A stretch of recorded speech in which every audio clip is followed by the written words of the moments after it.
আজ রান্না করব বিলের থেকে ধরে নিয়ে আসা মাছ। মাছটা প্রথমে কেটে ধুয়ে নিয়েছি। কড়াই গরম হয়ে গেছে, তেল দিয়ে নিলাম। এবার মাছে লবণ হলুদ মাখিয়ে নেব।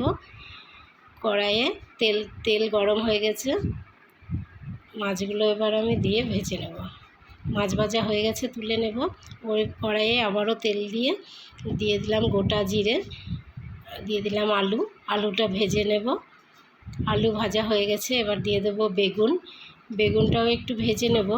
এবার দিয়ে দেবো টমেটো কাঁচা লঙ্কা, দিয়ে একটু নেড়ে নিয়ে দিয়ে দেবো বাকি মশলা। দিয়ে দেবো জিরে গুঁড়ো, লঙ্কা গুঁড়ো, হলুদ গুঁড়ো, পরিমাণ মতো লবণ দিয়ে ভালো করে কষিয়ে নেব। দিয়ে জল দিয়ে দেবো। ঝোলটা ফুটে এসেছে, এবার মাছগুলো দিয়ে দেবো। মাছগুলো দিয়ে ঢাকা দিয়ে দেবো, কিছুক্ষণ ফুটিয়ে নেব।